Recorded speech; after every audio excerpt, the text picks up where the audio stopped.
আমি আমলটা এখন খুব সংক্ষেপে শিখাই দেই। কোন মুসলমান যদি বিপদে পড়েন, খেতে আপনার ফসল হয় না, দোকানটা আপনার অচল হয়ে গেছে, ছেলেটা খারাপ করিয়ে এসে গিয়ে মদ জিনা জুয়াতে অভ্যস্ত হয়ে গেছে, বাড়িতে আসি আপনাকে ধমকায়, আপনি দিনদার মানুষ, ভয়ে কিছু বলতে পারেন না, আরেক ছেলে বিদেশে গিয়ে ফাঁসিয়ে গেছে, আসতেও পারে না, থাকতেও পারে না, মেয়েটার আপনার বিবাহ হয় না, শত্রু আপনার বিরুদ্ধে দাঁড়াই গেছে, ইশারের নামাজের পরে স্বামী স্ত্রী দুইজন ছোট্ট একটা আমল তসবিহ হাতে নিয়ে 100 বার দরুদ শরীফ পড়বেন, যেই দরুদ শরীফ আপনি পড়তে জানেন।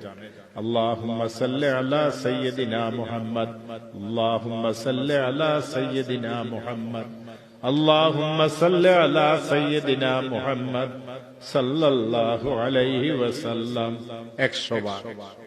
এরপরে ওই তসবিহ দিয়ে গনিয়ে গনিয়ে 499 বার পড়বেন, একবার কম 500 বার। লা হাওলা ওয়ালা কুওয়াতা ইল্লা বিল্লাহ, লা হাওলা ওয়ালা কুওয়াতা ইল্লা বিল্লাহ, লা হাওলা ওয়ালা কুওয়াতা ইল্লা বিল্লাহ।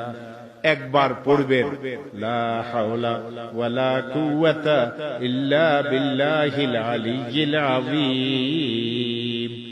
500 বার হইল, আবার 100 বার দরুদ শরীফ পড়বেন, হাত পাতিয়ে বলবেন, আল্লাহ আমার রিজিকের ব্যবস্থা নাই, আমার চাকরির ব্যবস্থা নাই, আমার ছেলেটা খারাপ হয়ে গেছে, আল্লাহ আমার মেয়েটার বিবাহ হয় না, আল্লাহ আমি ব্যয় বাড়ির পক্ষ থেকে বহু জুলুম অত্যাচারের শিকার, আমি আল্লাহর কসম খেয়ে আবারও এই কোরআনে কারীমকে মাথায় নিয়ে বলি, কয়েক রাত্র ইশারের নামাজের পরে আমল আপনি করবেন, যত বড় বিপদ হোক রাসূল এই আমল শিখাইছেন, এই আমলের বরকতে আল্লাহ তাআলা আপনাকে ওই বিপদ থেকে মুক্তি দান করিবেন।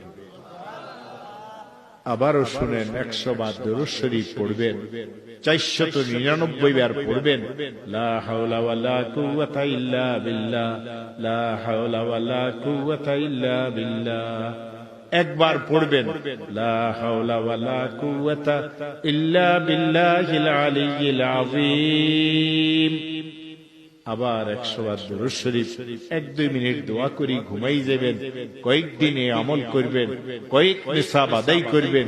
কি পুরুষেরা, কি মহিলারা, কি ছোটরা, কি বড়রা, প্রত্যেক নেক মাকসুদের জন্য এই আমল যদি আপনি করেন, এই আমল আল্লাহ রাসূল সাল্লাল্লাহু আলাইহি ওয়াসাল্লাম আওফ ইবনে মালিককে শিখাইছিলেন।